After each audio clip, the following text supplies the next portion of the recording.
Welcome to the Create What You Speak podcast.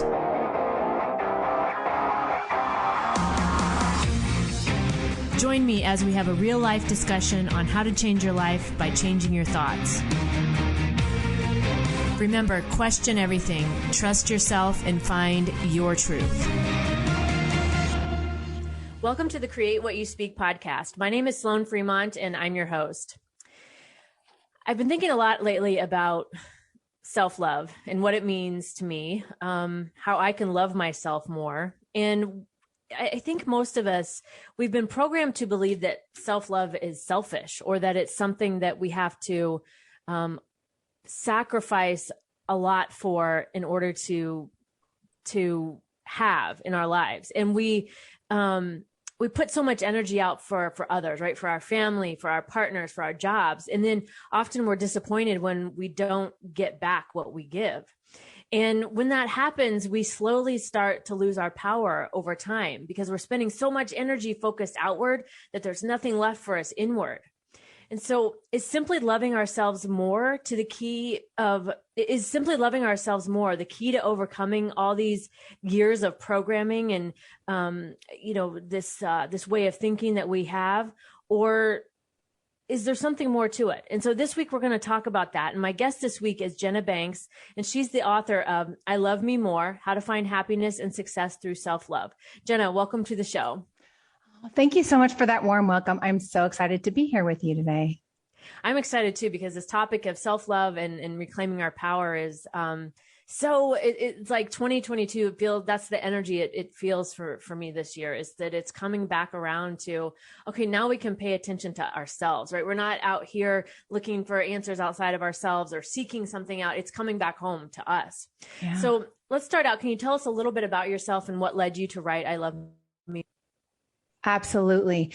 So, really good question. I'll try to sum up my life in a nutshell because it really was a lifetime journey. And it's a huge journey to really get to love yourself. It's not as simple as saying, okay, I checked that box. Like it's still an ongoing journey.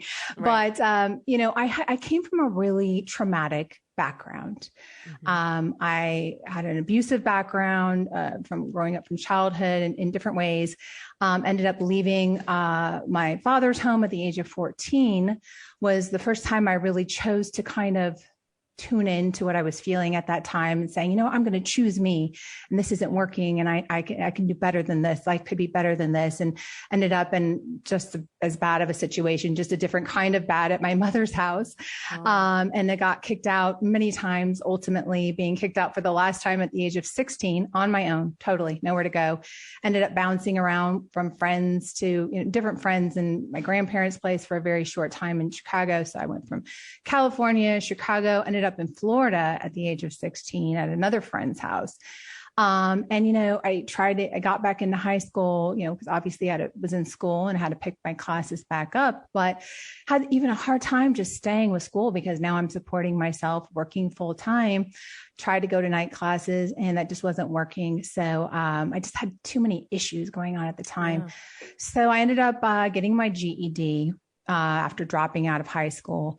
During that time of 16 to 18, really, I was very suicidal in my thinking. I really just didn't want to live anymore. And I started plotting out how I was going to die.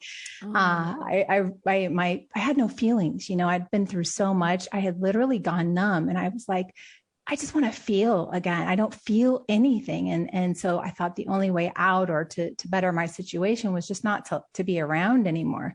So I went through that and multiple suicide attempts. The last time I ended up in a coma in the hospital for a few days. And thankfully that was the last time. And I decided, okay, well, I obviously survived this. Maybe I need to try something else. And so I started refocusing my energy, still was completely numb, ended up getting pregnant at the age of 19, married at the age of 19. The positive side to that, not just having my son, which was a huge positive, was also the emotions turned back on. The hormones started flowing and I could start to feel again. And it was just amazing to feel and then also have this sense of purpose and grounding that my son gave me. So that really just gave me a whole new perspective on life and allowed me to then just start to focus on, okay, what am I going to do to empower myself? Now I hadn't had any outside influences in a long time because I no longer lived in any family home. Mm-hmm. And so I'm really just on my own in my thinking. And I started to change my mindset about things and realize that, shoot, I'm the only one that would hold myself back. I had only a GED. Am I going to let that stop me? And I started to kind of realize my capabilities, know that hey, if someone hired me, I will do a kick butt job for you. I know that. So let me just focus on getting the interview.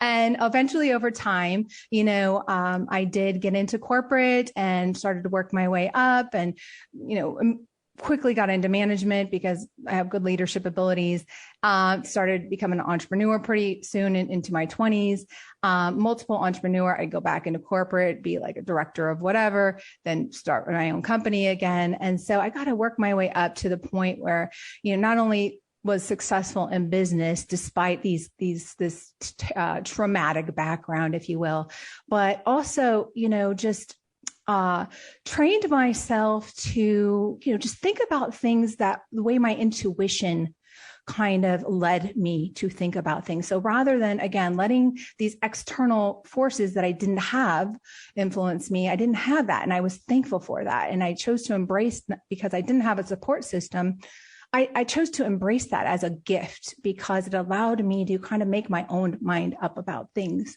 and determine my own path and tune into that instinct. And it became a very strong driver, a very strong compass for me, and eventually led me to have faith in myself enough to start my last business in 2012, home-based business. Started it with, $400 and a laptop. Sold it in late 2019 for $500,000. And I thought, okay, I'm so blessed and thankful for this. But now I've proven to myself I can overcome all these hurdles and succeed. And then, I realized I want to teach others and help others understand what I learned over my, decades of my self-love journey and choosing myself at every turn and having it pay off in spades, whether it was at work, at home, in relationships, as a mother, and decided, I need to be teaching the importance of self-love. And that became my calling. And here we are today. Well, amazing. That's an amazing story. And there's so many things in that where you through your journey, and I can relate to, time periods where feeling like the emotions are turned off. And with that feeling, what am I doing? Like, why am I here? Like, what's this about? In that, having those walls up, for me, it was having the walls up to protect myself as a protection mechanism. But so many things come with that, living that way, that even I'm still unpacking, for me, 20 years later, right? It's still, there's a lot that comes to that. But when you talk about choosing self, let's start out maybe by talking about what self-love means to you. Well, it means a lot of things, but for me, my book is called I Love Me More. It's not just good enough really to love yourself, I found, because a lot of people listening, a lot of your listeners right now would probably think, well, I love myself. Right. You can love yourself and still put others first.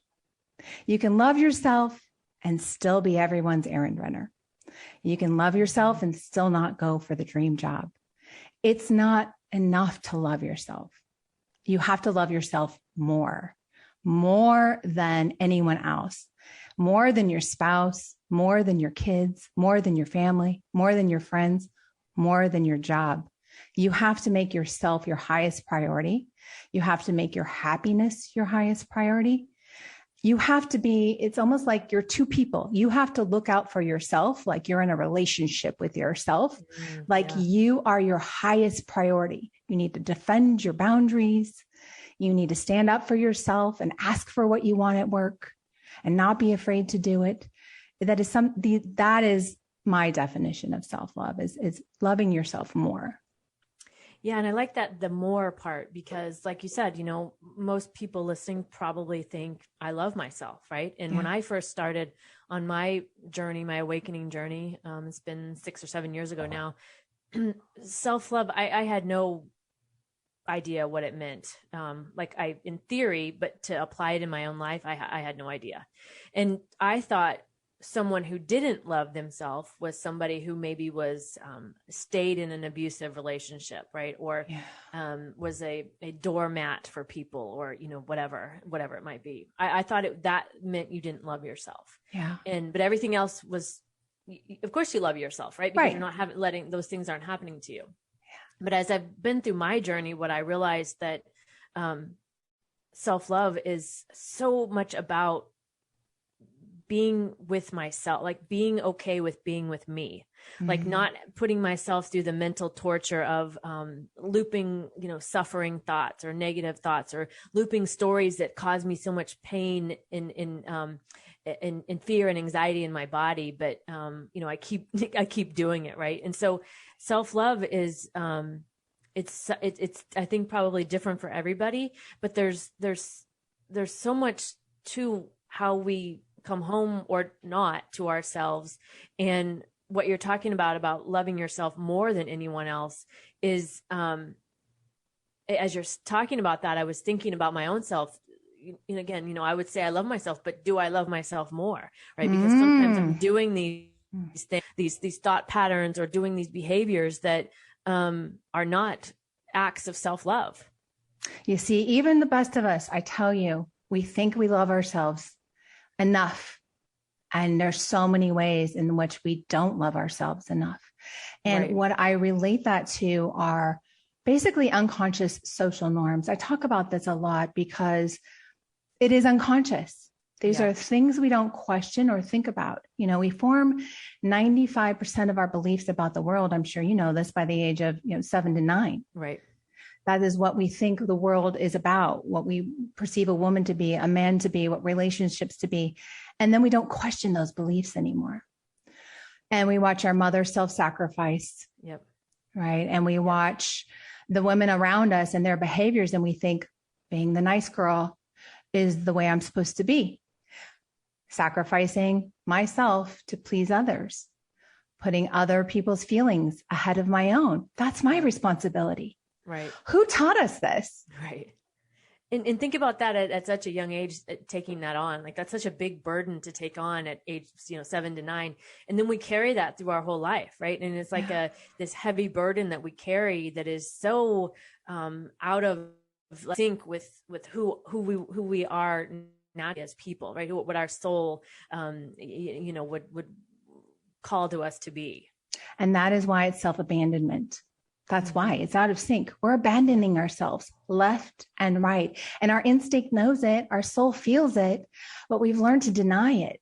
Yeah. To push that feeling down, because our parents growing up were like, well, you please me, you make me happy. You comply with the rules. What you feel doesn't matter. Imagine if our parents told us, do what makes you happy. Right.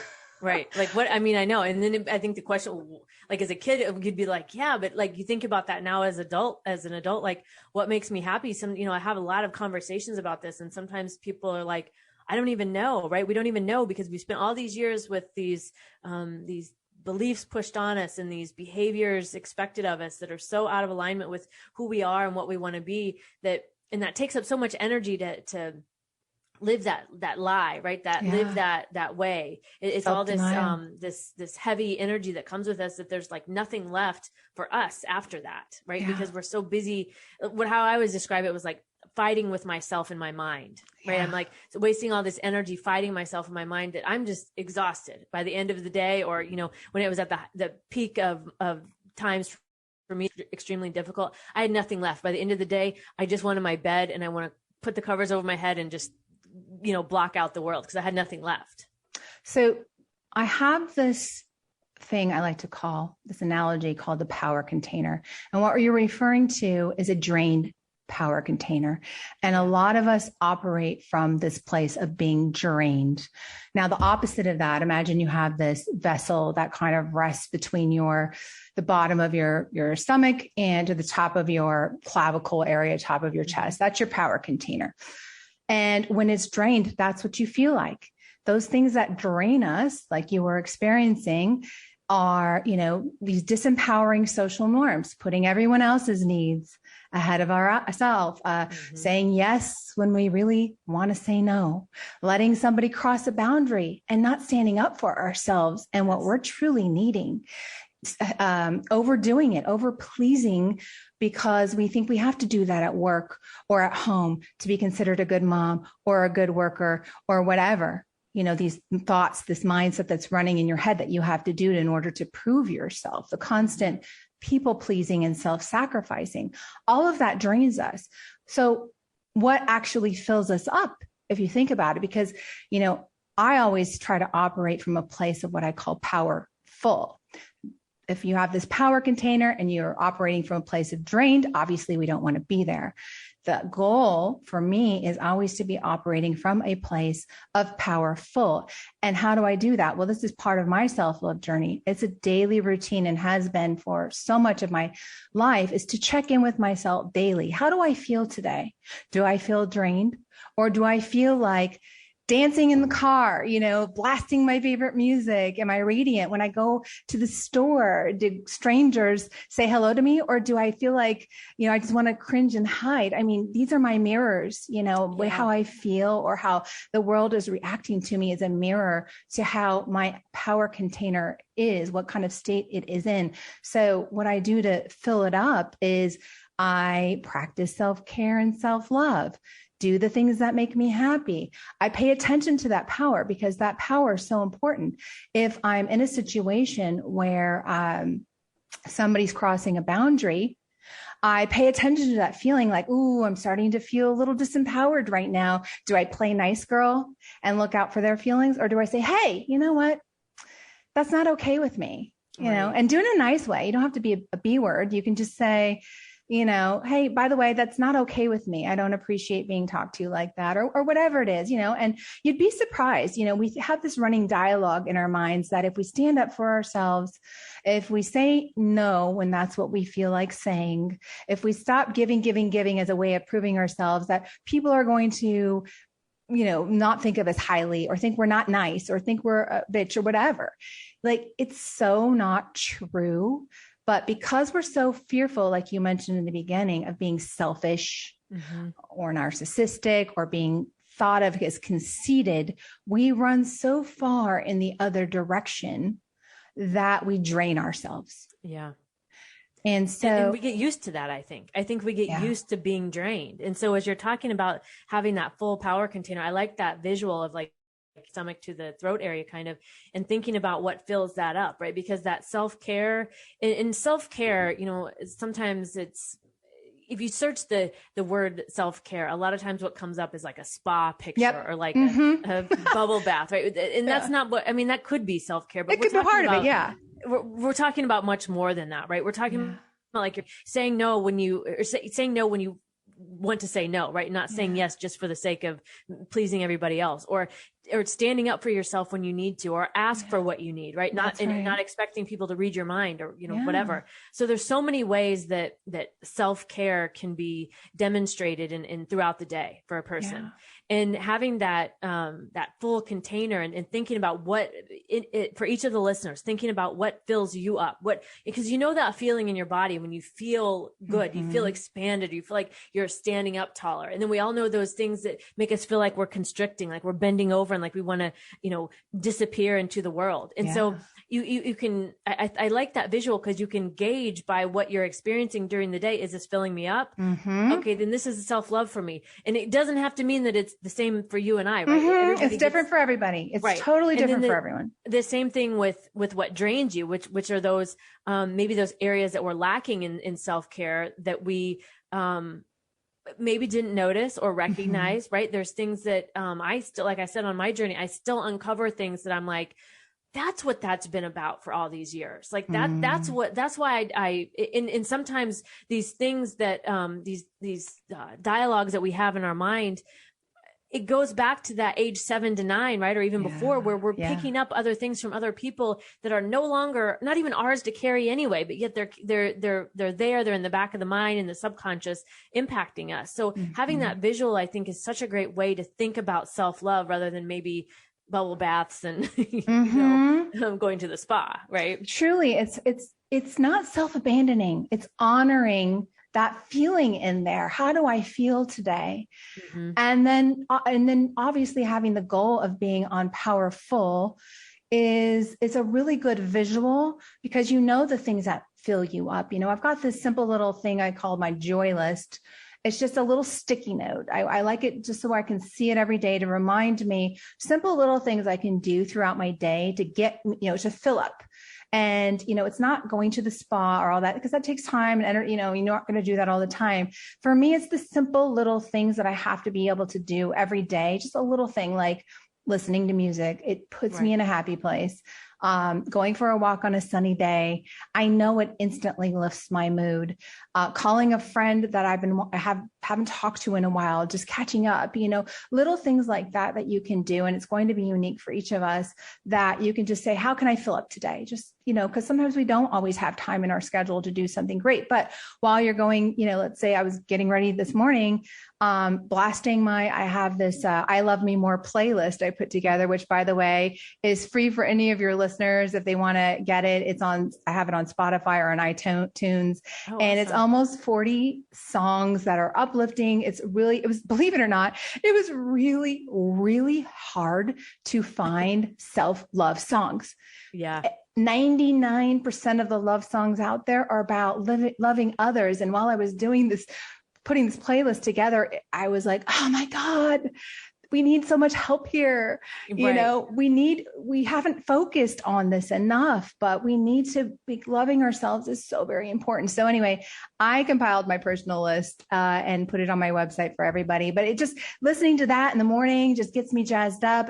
There's some really good songs about intuition and whatever. It just reminds you, whatever it is, whatever you like to listen to, just do something, because if we forget to take care of ourselves, if we don't make it a priority, I don't have time for that today. There's no time there's always time. You can squeeze it in. You can, I promise you. Yeah. And making the time, that's the act of self-love, right? It's making the time, because I know for me, so I work from home, and when a bad habit I got into was during the day, getting busy doing things and not stopping and eating lunch. Especially if I had to cook something and make something. So then by 3 or 4 o'clock in the afternoon, I have a really bad headache. I feel really run down. I'm irritated, and I was like, why am I doing this every day? Well, because I'm not eating. I'm not stopping and taking the time to care for myself, feed myself, right? And do this. And so these taking the time, I think actually not taking the time is, there's ways that we self-sabotage. And that to me was one way I was sabotaging myself. I was not going to have a good day or into the afternoon when I didn't stop and take the time for myself. So taking the time for whatever it is so important, because it's that is the act. One of the acts, right, is to give yourself the time and not everything out for everybody else, or you're spending so much time on all these other things. But let's spend time on ourselves too. So self-love, again, I can't say this enough. It is not selfish. And so many people run around with that dialogue in their head. Yeah. But here is the truth. We are in a relationship with ourselves. Right. We are. But no one taught us how to nurture that relationship. We're taught how to be a good partner. How, we know we've got to spend classes on that, right? You go to classes to be a good partner. We don't go to classes to be in a good relationship with ourselves, right? It's not a common thing. Yeah. There's parenting classes, you read books on it, you focus on being a good mom, a good employee, whatever. And you never really think, well, how am I treating myself? Yeah. How much time have I spent with myself recently? Spending time with yourself is really important. Really important. I've integrated a daily journaling routine 15 minutes at a minimum, 20, is not ideal. And if it just goes on, I let it go on, because if I'm really enjoying that time with myself, I just do it. And it's so amazing. Just that connection time. I miss it when I get really busy and I can't take the time in the morning. I crave that connection with myself. We're just not used to it. When you start getting used to that feeling of connecting with yourself, you miss yourself. It's really amazing what happens when you build a strong relationship with yourself and you honor yourself like that. Like what you hear so far? Take what you've learned and invest in yourself with the Create What You Speak Academy. Visit createwhatyouspeak.com to learn more. Now back to the show. The topic today is about reclaiming our power through self-love. And so, again, we kind of touched on this at the beginning, but I want to get into this a little bit more about when we're not loving ourselves, or when we're, maybe these loops are running through our head about, self-love I can't, I've got to give it to everybody else because I'll be too selfish if I take the time for myself. I have felt like over the years when I've looked back and saw ways where I didn't stand up for myself, or I'll just summarize it saying I didn't love myself. It's like it chipped away at who I was. I gave my pieces of my power, energetically. I gave it, mentally, right. And through in all these different ways. So let's talk a little bit about other ways maybe that we give away our power. And I think it's mostly unintentional, but then what we can to take that back. Absolutely. If you don't mind, I'll share a little story. Sure. So, because this is something I think everyone can relate to. I apologize for that noise. I'll put my phone on silent. So basically, there was a situation where I had an ex reach out to me by social media. We hadn't connected in over 20 years. Oh, wow. And it was somebody I had been with for a while. Yeah, it's kind of weird, right? You get that random out of, I'm sure everyone's had that habit where you're like, oh, I haven't, whether it's a friend or whomever. Oh my gosh, blast from the past. And I was like, wow, I didn't really stop to think about, how I was feeling about it or whatever. Just, it was a, hey, how are you? Long time kind of a comment. Right. And so I wrote back, hey, I'm doing great. How are you doing? Good. Everything good? Great. Yeah, I'm doing this now. Fab. Cool. Well, nice to hear from you. Basically it was have a good rest of your life. I really thought that I wouldn't talk again to him for another 20 years. But then, a day later, he commented on a post of mine, and I felt energetically how would you say, deflated is, I guess, the best word. Yeah. And the old me, because boundaries, by the way, has been one of the biggest challenges of my entire life. And I feel like I'm getting close to mastering it, but let me tell you, it's taken a lot of work. But the old me would have been the nice girl, because that's how I was raised to be. Yep. I would have been especially in a public forum like that, right? Where others can see it. Yeah.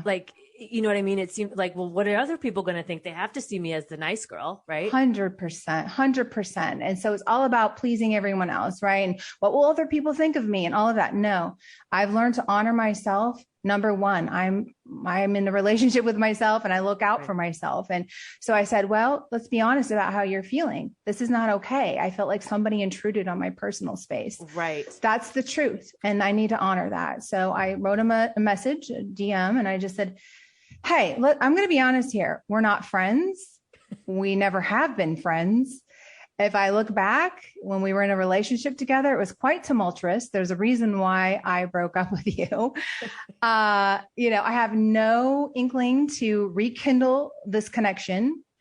So thank you very much. Basically, and let me tell you, by the way, this was a little while ago. So it was before I'd really, today, the me of today would have absolutely no hesitation doing it. The me then was like, a little scary thinking about hitting that send button, right? Because, the truth is, if you tune into how you're feeling, it's uncomfortable to break patterns. And I think that's something for everyone listening to understand. It's not so simple just to know, if I do this, I should change my behavior. No, it's not easy. It's really uncomfortable at first. Breaking patterns will make us feel guilty. It'll make us feel uncomfortable. Wrong. I often feel wrong. Like I must be doing something wrong because I feel uncomfortable about it. Yeah. Yeah. So I think it's so, so important for people to understand that that's just breaking a pattern. You have to push through that. I pushed through it. I hit send and I got this power surge. Yeah. You feel it. You feel it in your body. And I know probably everyone listening has probably felt it before, but never really connected the dots. Yeah. You know, we feel these energetic you took a stand for yourself. Right. And so we feel these energetic impulses through our body. We don't really tune in and kind of connect dots usually. I took the work and did the work and connected dots.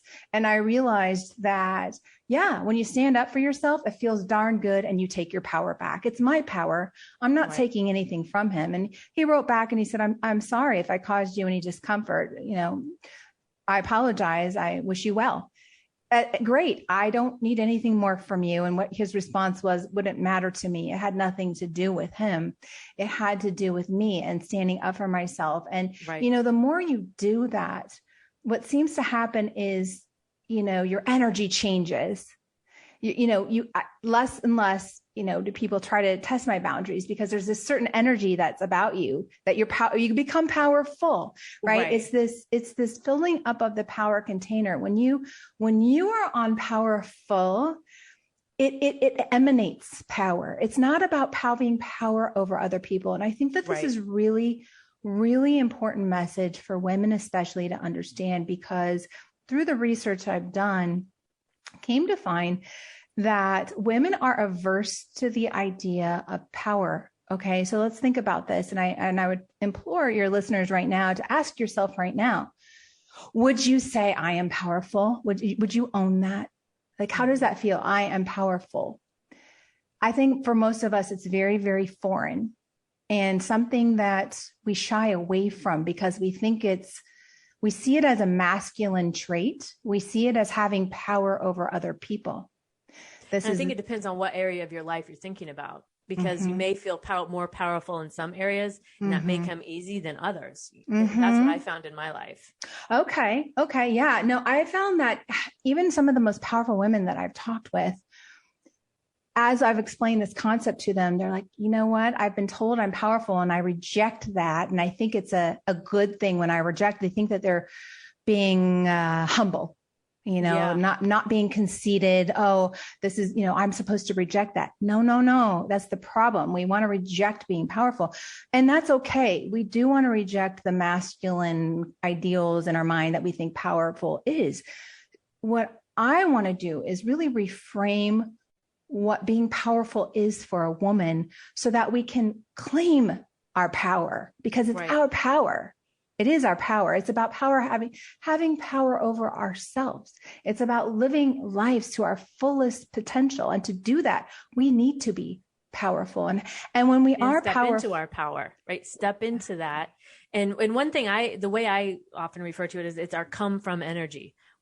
What are you coming from, right? If power is maybe a word for people, maybe starting out with thinking about it that way, because when you're talking about being powerful, you're talking about the energy you radiate out into the world. You talk about how you show up, what you're energetically bringing, and what you talked about with, like maybe how you talked about going to the store or whatever random place you are, in the mirror that you see people, are they open to you, or people smiling at you, or you know, is it the opposite? And I think thinking about your come from energy and thinking about the power, that you really thinking about what you want your come from energy to be, you know, the flower standing tall or the shrunken over one that's all shriveled up, right? But and back on the story you were talking about with the guy that reached out to you, the power in that also, as I heard you talking, was that you closed the door on it. Yeah. You didn't leave it out there open for your energy to escape and wonder and worry about and fret over and think about, right? You closed the door on it. Yeah.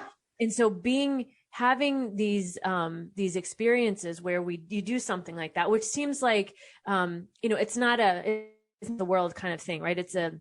At the time, I'm sure it felt but if you think about in the grand scheme of things, it was a pretty small event. But when you start with something like that, then you build up to these larger things where you're able to ask for the raise or leave the relationship that isn't serving you, or whatever it is. So there's so much to be said about being incremental, if it's if it doesn't, if power is too much of a word that, if somebody's, shying away from, but thinking about that from the place of energy, of how you show up and what you bring, helps.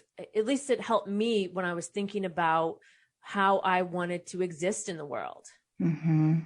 Mm-hmm. I love that. The incremental is so important because it's these little moments that happen all day long. Those are all disempowering us. And our that social chipping away, like chipping away, chipping away at an ice sculpture or something, right? Exactly. And it slowly chips away little by little, but all of that adds up. And these unconscious social norms that we perpetuate ourselves by trying to be the nice girl, right? Taking care of everyone else's feelings, being responsible. We do. I find myself that was part of my learning to set boundaries. Is I found it was a limiting belief that I had, that I am responsible for how everyone else feels. Yeah. I'm not. I went through that myself as well. I'm the one, I have to suffer so everyone else can feel better. Yeah. Yeah. It's just these unconscious things that we're not even aware of. We need to shed a light on these things and really understand the unconscious behaviors that we perpetuate that disempower us. And it's not our fault. We were modeled to do this by everyone around us. And that's another thing, self-compassion and self-forgiveness are so powerful. We have to, again, be this great relationship with ourselves. And that means like you'd want your partner to forgive you or your friends to forgive you or treat you with compassion. You have to be that for yourself too. You need to treat yourself with compassion and forgiveness and say, you know what? Okay, I'm human, whatever, it's not my fault. I will learn and grow from this and just practice this. I see your wheels turning there. I grabbed the sticky note. I wanted to, yes, because and what you were just saying about, the way the programming and the way we're brought up and all these other factors. I mean, another part of this is this isn't like a encouragement to be in victim mode kind of conversation, right? This is actually the opposite, right? Mm-hmm. So it's not what I don't think useful to look back and try to blame our parents or blame right? It was what it was, and that's what it was. Mm-hmm. And now that we are older, we can look back with compassion possibly on some situations, but like you're talking about with ourselves, maybe we wish we would have behaved different ways, or I wish I would have said this or that, right? None of that is useful in propelling forward to the way that you want to go. So when you were talking about that compassion, I have a sticky note on my my computer here that reminded me of this. It says, "Get up and recover quickly. Don't let one mistake destroy your plan." And so if you're on this path, right? If you are on this path of self-love and you want to love yourself more, if you want to really be in a relationship with yourself, things are going to come up, but not letting one setback or something maybe didn't go as planned, completely throw you off track, right? It's okay to be like, all right, that's what it was. Have compassion for yourself. Feel through whatever you need to do, and then get back up and get right back on the path that you were on. It's a very good point. And here's the beautiful thing, when you can show yourself, the more you can show yourself compassion and forgiveness, the more you can show that to others. Everything you do for yourself ends up benefiting everyone else. And that is why none of this is selfish. As a matter of fact, the world needs this from you, because if you can love yourself more than anyone else, that beautiful energy that you radiate, we need that. We need that. It's love. It's you loving yourself, and it's just love. And if you're draining yourself, what we're getting is the worst of you. We're not getting the best of you. So this programming is actually so false. It's ridiculous. It's I know. Well, and when the world is getting the worst of you, but you're getting the worst of yourself to yourself too, right? Yeah. Because you're all of this. And when you talk about compassion with yourself, and I didn't even understand what that was early, back when I started. And one of the things that I had to actually do for myself was to be able to have compassion for myself. And hopefully maybe this will help the listeners too, was I had to actually envision myself as the 4 or 5 year old child. And my adult self was talking to that 4 or 5 year old. Mm-hmm. I've heard this before. Yes. It's powerful. Yes, to be able to talk to myself, that inner voice, I had to, pretend in my mind was that 4-year-old child in order to soften myself up enough to start being nice to myself. Like that's how, and that's why I do this show, because I know what I went through with that suffering and that pain and that constant, just overall, terrible, terrible way of living. And so if anybody listening is having trouble with thinking about how to have compassion for yourself, one way to do it is to think about your inner dialogue as if it's with your 4 or 5 or whatever age, young age child you were at that age, to help soften ourselves to ourselves. Yeah. Yeah, absolutely. And I'd even take that a little step further and say, we all know that voice of the inner critic that tells us you're not good enough. You can't do that. Oh, you just messed up so badly. That taskmaster in our head that we've been, again, conditioned to believe, that we need to listen to, that it keeps us in line and we don't question it. We need to look at that and question it. And I would encourage everyone, like when you hear that dialogue running through your head, kind of chastising yourself and putting yourself down, pay attention to that and just stop it. And if that's too much, I've got another little trick, which is cheerleading yourself on through your day. If you can actually do that, you'd be shocked at how few appearances your inner critic makes. So what I do, and I just kind of learned this, I started applying this actually in tennis, oddly enough. And I saw how well it helped me perform. And so I just started to applying it to my everyday life, and man, was it a game changer. But basically just patting myself on my back throughout the day, for every little thing, whether it's, hey, you just did your dishes. Good job. You wanted to get that done. You got it done. Hey, you got that email sent out. That was a good email. Great job. Like you just got to recognize all the little things and get used to the opposite voice. Do it. It feels so darn good. It sounds cheesy, I'm sure, but I do it all throughout my day, and you just have to stop. It takes a second. Just recognize what you did and give yourself those kudos, because if you really think about all the horrible things you tell yourself throughout your day, right? It's sickening. It's sickening. Yeah. I mean, and we wouldn't tell this to anybody else, right? The way we say these things. And you've heard this say, would you say that to your best friend or your mom or your sister? Of course I wouldn't say those things. But for some reason, I find it fine to say to myself, right? And this is the work. Like, think about inner work, or, you hear that self-help, all this. This is the work. It's shifting gears when your voice wants to tell you all what's wrong with you, but like you're saying, no, you know what? Today I'm going to choose to be the cheerleader for me. I'm going to recognize all the good that I do, because I'm not walking around on this earth, doing everything terrible, right? Like I am a good person. I'm doing good things. And so why not recognize ourselves for that? And what happens is that, again, affects your power, your energy. It fills up your power container. So these little chips that are happening now, you're reversing that. Yeah. And you're patching them up, right? You think about a leak, right? We leak our energy out, and then we start to do these things, you're patching it back up. So that container becomes full, and you're operating from that space where you want to, right? That feels good. Yeah, exactly. Yeah. I love that. I love that visualization of that power container. That's very helpful. Good. So, okay, we're coming down to the end of time, and we could talk for a long time because it's such a great I could go on and on about this. But just a couple of things before we wrap up. So your book, I Love Me More, it's coming out February 2022. Is that right? It's actually March. So we, everything happening with COVID, all the supply chain issues, there was unfortunately a paper shortage. So yes, it was initially planned to come out early February. Now it's March 8th, 2022, which is brilliant, beautiful, because it's on International Women's Day. So I'm really excited about that. Oh, awesome. Yeah. But everyone can actually pre-order it right now. It's all over the interwebs. If your favorite place is Amazon or Barnes and Noble, wherever, just, it's I Love Me More by Jenna Banks. I know there are a couple of other I Love Me Mores out there, from the past. So, interestingly, writing this book, I came to find out that titles are not exclusive. So, but yeah. Okay, awesome. I'll be sure and link to that in the show notes, so the listeners can find that. All right. So before we wrap up, let's just talk about, is there one thing that you would recommend the listeners do today to get started on their own journey of self-love and really reclaiming their power in 2022 and even beyond? Well, yes, I would start tuning in, start thinking about your power container. I think that that's a really good place to start. Just start tuning into, how do I feel today? Ask yourself every day, how do I feel?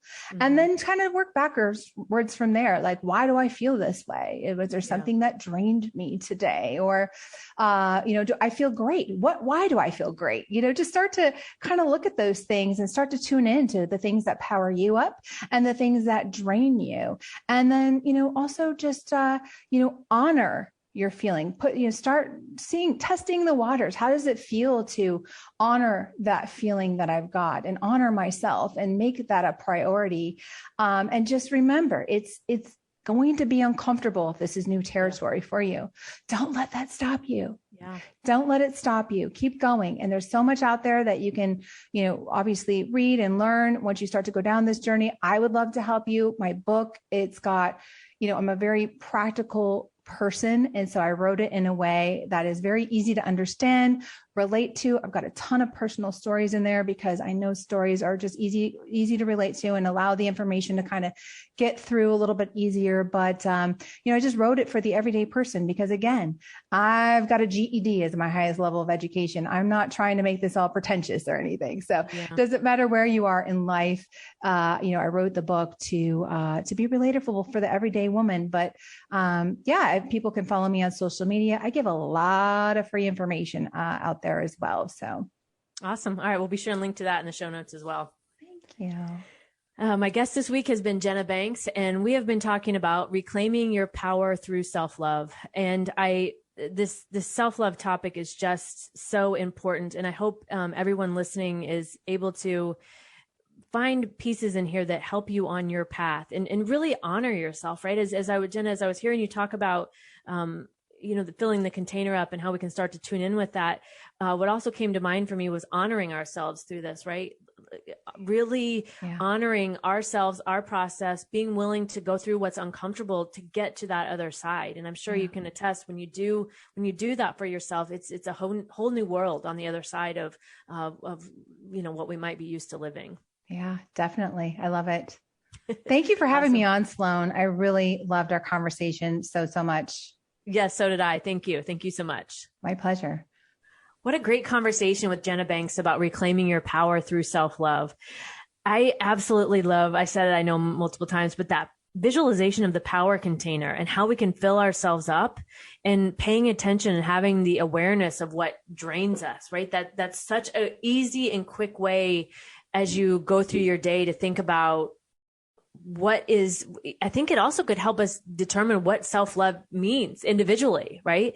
And we talked about having that, that bringing back our power and having what our come from energy is, right? I've talked about that a lot on the show. And what does that mean to you? How do you want to show up? And if power or operating from a place of power doesn't resonate with you, maybe thinking about it from that energetic space and how you want to be energetically, right? Do you want to be open and expansive or, contracted and restricted, right? There's such a different feel with both of those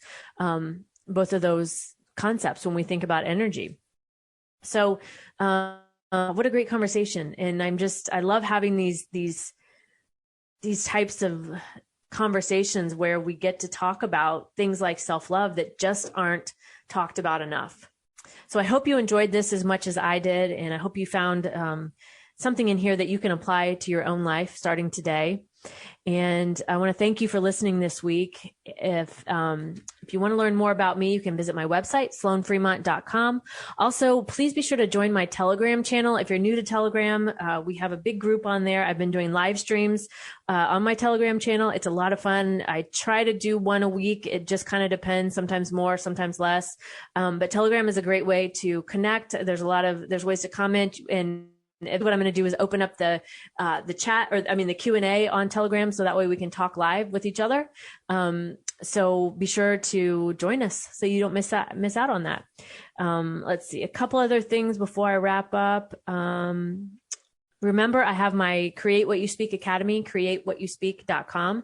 And that's where you're going to find all of the courses and offerings that I have. If you have not signed up for your free personal awakening map, please do that. That's going to give you a great template for planning, for thinking about your days and how you want to show up energetically. So be sure and check that out. All right, so that's it for this week. Be sure and join us next week where we will continue conversations about self-love, empowerment, and taking ourselves really to a new level in 2022 and beyond.